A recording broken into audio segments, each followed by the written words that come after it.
Hello, everybody. Welcome to Trail Talk. I'm Edie, coming to you live from the classroom studio here at the Chisholm Trail Heritage Center in Duncan, Oklahoma. Are we ever glad you guys have joined us today? Now, I know that my promotion was about Oklahoma Vacay Destinations Day Trips Volume 2, and I am going to cover that.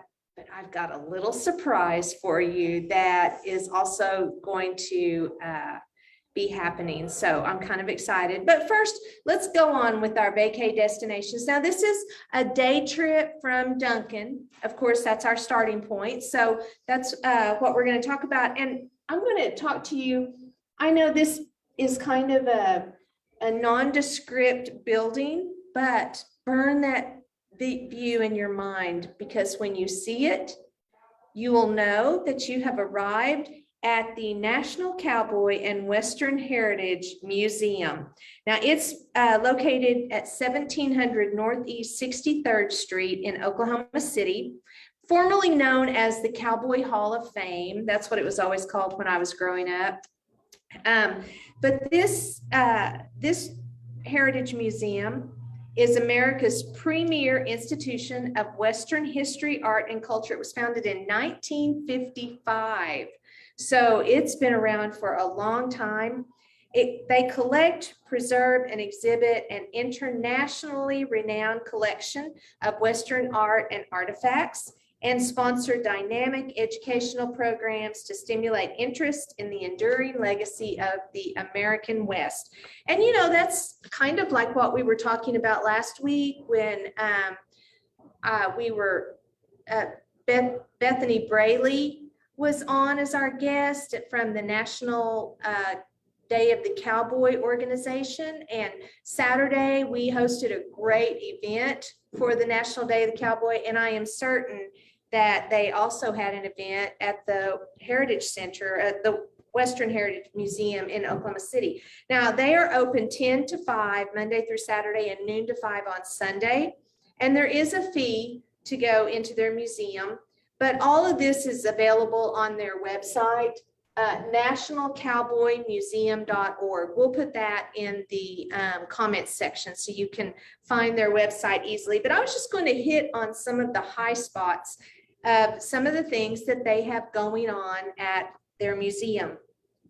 So they have a new family playground on their campus. I guess you could say the third Tuesday of the month from April through September. They encourage families to gather there in kind of a safe setting. So that might be a fun outdoor activity. Maybe plan a play day, take some friends up there. And that is, as far as I know, that playground is all free. It doesn't say anything about having to pay for that part. They have a book club there.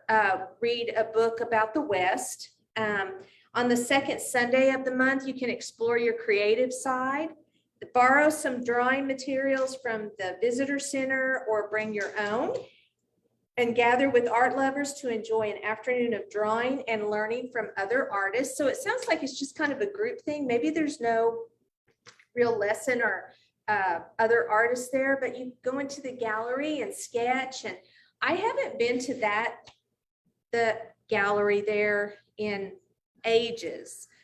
But I had occasion to go to the National Art Museum in London, and in rooms scattered all throughout were people with sketch pads who were just kind of practicing drawing things, you know, from some of the masters of art. And so if you were interested really in Western art, it'd be a great way to go spend a Sunday afternoon.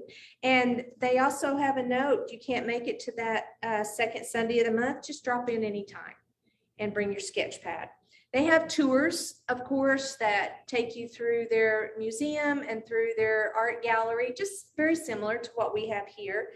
They have activities for children. They had a summer camp and things like that. And on, let's see, they have well, this doesn't say what day this is, but they do have an activity where you can, they're studying Vaqueros, the original Mexican cowboys whose apparel really influenced what American cowboys wear. And you can make sombreros and spurs and have a story time. And so they're supported much like we are through memberships. But then also the admission fees to get into the museum. So anyway, a wonderful way to spend a day and just, dive into some Western heritage, particularly about the American West, and just really enjoy yourself. And that's to go to the National Cowboy and Western Heritage Museum in Oklahoma City. And I highly recommend you guys do that. Okay, now that, because I promised I would do vacay destinations, I did, but something came to my attention this week that just motivated me to change direction a little bit. So let me just say it like this. If you don't go to the Western Heritage Museum sometime over the next week or two, it's probably because you're watching the Olympics, right? And I had the pleasure of finding more Oklahoma Olympians, and I thought that it would be terrible for me to not mention them as well. And I think one of the main reasons I didn't find them is because they are currently in Tokyo competing. How cool is that? So, Tina, if you'll pull out a little bit, I'm taking my USA spirit next level. I'm going all in USA, USA. I've got stars and stripes in my poofy skirt and my hat, and we're going to support these current Olympians. So let me introduce you to several new people. First of all, Kenny Bednarik. He is a track and field star, and wait till I tell you why I'm going to call him a star. He was born in Tulsa, Oklahoma, and he competes right now, I guess in the Olympics, he'll be competing in the 200 meter and the 4x100 meter relay. First time Olympian this year in Tokyo.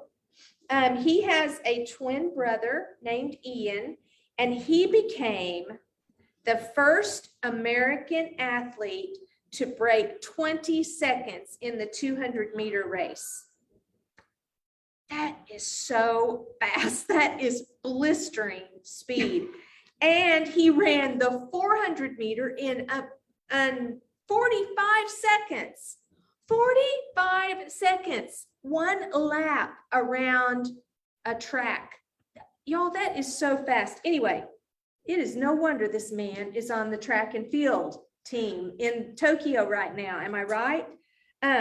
He was the first American athlete to break 20 seconds and 45 seconds in the same day. He did that in 2019 in the National Junior Collegiate Athletic Association, NJCAA Championships in Hobbs, New Mexico. And he was named USA Track and Field Athlete of the Week, May 22nd in 2019. I'm sure that was when he broke those records. Wow. Kenny, represent USA well. We will be there cheering you on from the state side, yelling loudly. I don't know about y'all, but I have been yelling loudly all week at my TV watching the Olympics. Okay, the next person, this is Micah Hancock. She plays on the volleyball team. She's a setter, and I actually watched the U.S. women play volleyball yesterday, and I saw her. I didn't see her on the court playing. I didn't see all of the game, every game, all the games in the match. I didn't see all of them, but at the end, the whole team circled up, and there she was. I was so excited because I had just been, looking all this up in this information about her. She was born in McAllister and went to high school in Edmond, and then she went to Penn State University. Currently, she plays volleyball in Italy. So this is her first Olympic Games in Tokyo. And she has, let's see, what would you, a real athletic pedigree. Her mom played college basketball at Oklahoma State. Her dad was a professional boxer in the heavyweight division from 1982 to 85. Her sister played volleyball at Tulsa University, and Micah led Penn State to 2 NCAA championships in volleyball. And then I love this. The information included some hobbies of hers, which includes shopping, singing, and dancing. And her favorite book is the Harry Potter series. I like the way she thinks. Well, Micah, I look forward to seeing more of you on the TV, and good luck in Tokyo. Let's go get gold. All right. The next person is Katie Nye. So Katie was born in Bowlegs, Oklahoma. And if you don't know where that is, look it up on the map. You can find it. It's kind of east central Oklahoma. It's not a very big place. I'm sure that's not surprising. The name might give that away. But she grew up in Michigan. Anyway, she's a weightlifter. She is 5 feet 4 inches tall, but she is a weightlifter. So, you know, they lift by class. And so like your weight puts you in a certain class with other people close to your size. So she holds 1 current junior world record and 9 current American records in weightlifting. And she is in Tokyo representing USA. I do not know if she has competed yet or not. I should have looked that up to see. And if she has, I will put that on, because I've seen some weightlifting results. Like there was a lady from the Philippines who won. It was the first gold medal ever won by Philippines in an Olympics games. And so there's a chance that she may have competed already. But Katie Nye, you're an Okie by birth, and we will claim you. And if you've already competed, we hope you did well. And if not yet, then we are rooting for you. Okay, the next woman, this is Megan O'Leary. And Megan is on the rowing team. She competes in double sculls. She was born in Tulsa. She moved to Baton Rouge, Louisiana, but she's a member of the U.S. Rowing Training Center in Princeton, New York. She is a 2-time Olympian. She competed in 2016, and she's there now. In Rio in 2016, she and her partner, I think double sculls is 2 people. I think that's the double. Yeah. I think, I don't know for sure. But at any rate, she placed 6th, which is really, really good. So she has a twin brother and an older brother. She was a 2-sport athlete in high school, softball. In college at the University of Virginia, she competed in softball and volleyball. So she picked up rowing after college while she was living in Hartford, Connecticut, and working for ESPN before she decided to train full-time at the Rowing Training Center in Princeton. Anyway, after she left ESPN in 2013, she co-founded Terrazzo, which is a software startup company that helps other companies recruit and hire more inclusively. She's an athlete representative for the U.S. Rowing Board of Directors and an ambassador with the Women's Sports Foundation, and a professional speaker represented by the Bright Sight Group. So Megan O'Leary, I don't think I said, did I say that where she was born in Tulsa? Yeah, I think I did say that. But anyway, Megan is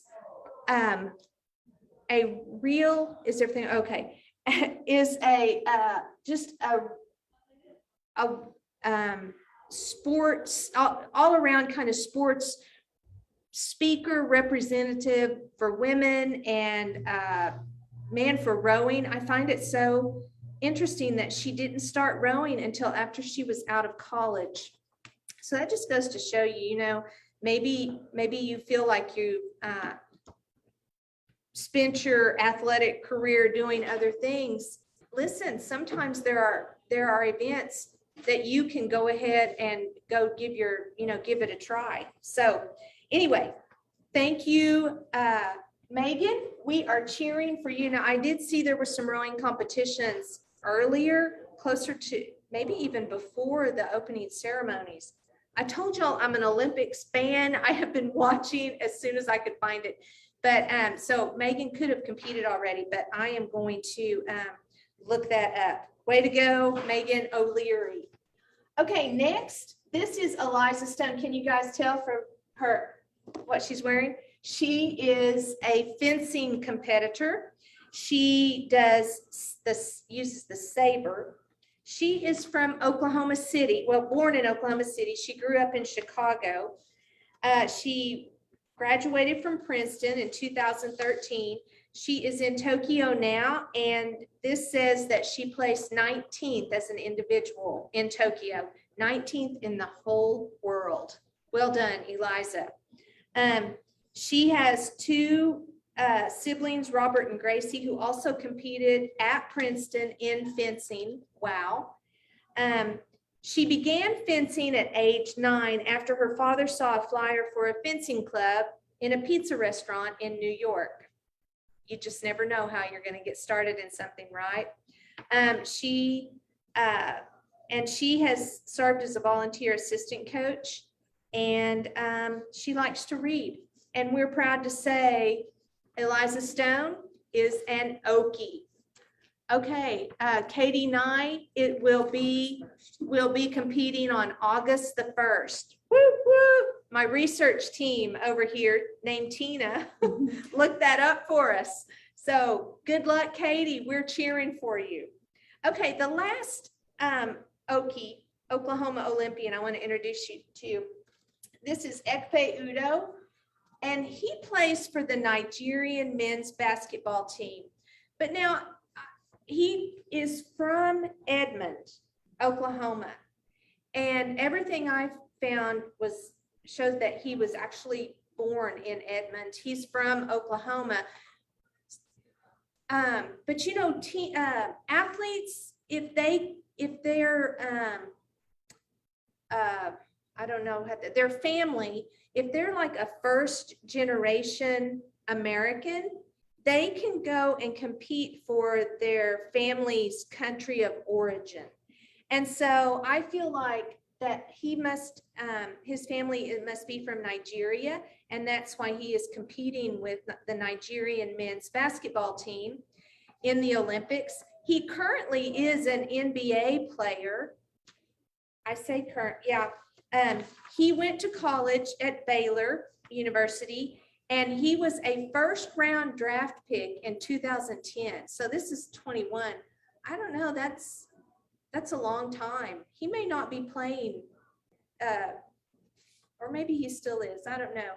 Anyway, he was a first-round pick by the Golden State Warriors in 2010. So I wish him the best. Maybe we wish he was playing for the U.S. men's team, but at any rate, we hope that this Okie has a great Olympics. We know that the men's basketball is still going on. They had been having pool play and all of that, so I don't think the tournament part has started just yet. But guys, this is just such a great time to just be excited about being from the United States and watching all these hopeful athletes just go give it their all. And, you know, there have already been upsets and heartbreak and shock and medals awarded that people didn't expect to get, and just all of those things that just make the Olympics what they are. And so they're just, you know, they're so great to watch. So I just want to encourage you, find a way to watch some of these competitions. Look for the names of these Olympians I shared with you today, and just go, I know it's from your living room. They don't know the difference, but root them on. It just is so much fun. So that concludes my trail talk for today. Before I sign off, I want to remind you tomorrow afternoon, we are going to have the Heartbeat Dance Studio here. We're going to have several of the dancers, and they're going to just tell us all about this dance studio that has just been a long time staple of Duncan. So be sure and tune in at 3. And, until then, happy trails.